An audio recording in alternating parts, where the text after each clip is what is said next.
This is Crane Durham's Nothing But Truth. Welcome back. Crane Durham's Nothing But Truth. How are you? Happy Tuesday to you. Thank you to Pete Sepp, VP, Executive VP of National Taxpayers Union, weighing in on some of the issues. And we'll talk about the Marketplace Fairness Act when it gets closer to the actual vote. That's the internet tax, by the way. A lot of things to cover. Something that we are covering right now is the trial of George Zimmerman, which he has been charged with second-degree murder for what the defense has outlined as self-defense. My opinion, of course, looking at the evidence, is it's a clear case of self-defense, and the narrative was that George Zimmerman was an overzealous, racist, trigger-happy guy who shot an unarmed teen without provocation. If people keep hearing that, they unfortunately hear it because the mainstream media did its best to put that story in place, to get that narrative out there. Didn't matter that he was Hispanic. Didn't matter that the original investigating officer, detective, got the story from him, which was, I'm paraphrasing here, but he was attacked by Trayvon, allegedly. Well, that's what I mean, saying the stories here. And his head was being beaten against the concrete, and he was screaming out for help. His nose has been broken. People don't realize when you get your nose broke, it is not a small thing, even with the adrenaline.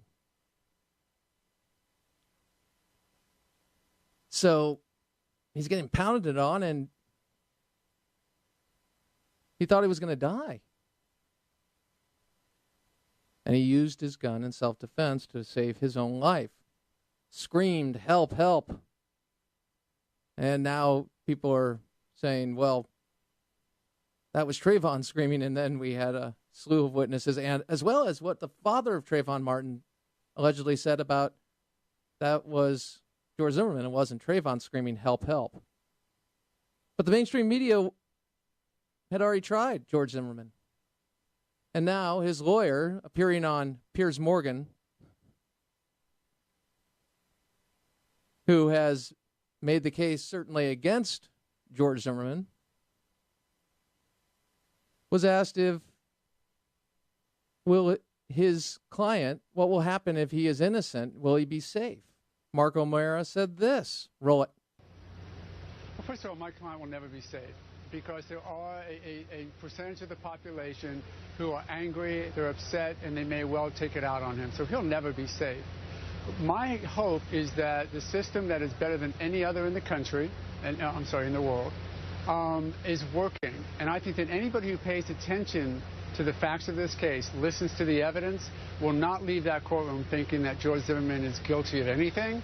And if a jury agrees, they should not and cannot be frustrated with the outcome because the state's put on a good case, we put on a good case, everything that should get out to this jury has been out, and quite honestly, a lot of what doesn't necessarily need to get out to the jury has been kept from them. And if they decide on the facts of the case, we as a society, black, white, everybody need to look at this case and say justice was in fact accomplished here because a fair trial was held.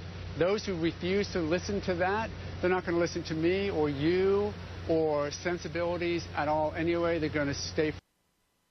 Yeah, they're going to put on hoods and give speeches in Congress. They're going to go on national television and award ceremonies and talk about expressing some form of solidarity and support for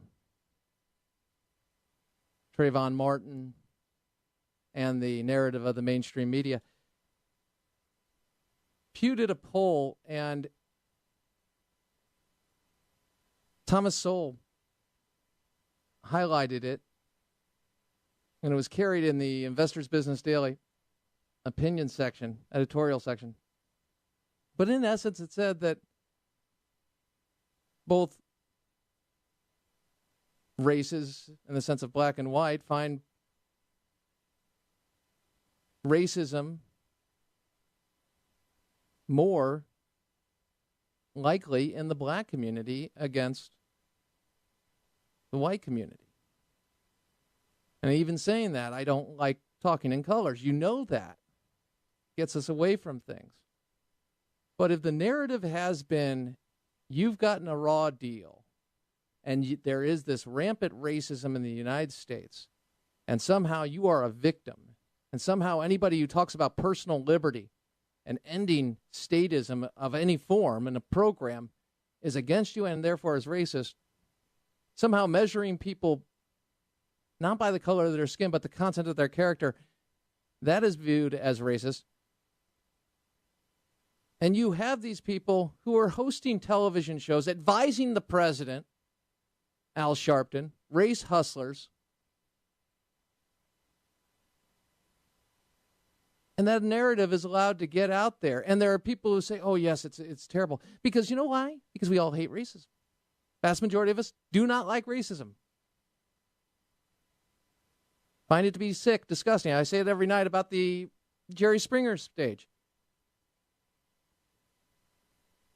And I don't want to speak in race terms because I don't think it has anything to do with the human being God created you to be. I just don't. Red blood inside. You're unique and I'm unique and we could be all sorts of colors. What needs to change is when these race hustlers and others try to bring in race, it needs to be challenged on its merits as opposed to saying, whoa, wait a second, hey, wait a second. I know there have been things in the past and this we can recognize, the civil rights movement, the end of Jim Crow, Freedom Summer as it was, and how awful that was that we did have those types of laws and the institution of slavery. But we can't take that time and place it over the time we are right now. Because what it does is it takes away from the freedom of all of us. Because then we're still speaking in these terms, and the people that thought that way have really won, because the people that ostensibly came up against them, the leaders of that movement, or some of them who claim that movement, are using it as a way to elevate their own power and, in essence, try to explain the policies, their policy failings at some point. Well, we're at that point. So when I hear talk of racism, I think there will be always, unfortunately, people stuck on stupid. But I also hope and pray that all Americans stand up and reject it and demand that media does the same, as opposed to stoke the hostilities based on a false narrative. Crane Durham's Nothing But Truth. Live with honor in your life, compassion in your heart. Remember to always keep the faith in Jesus Christ. 800-55-25. Military Bible Stick. Crane Durham's Nothing But Truth. AFR Talk.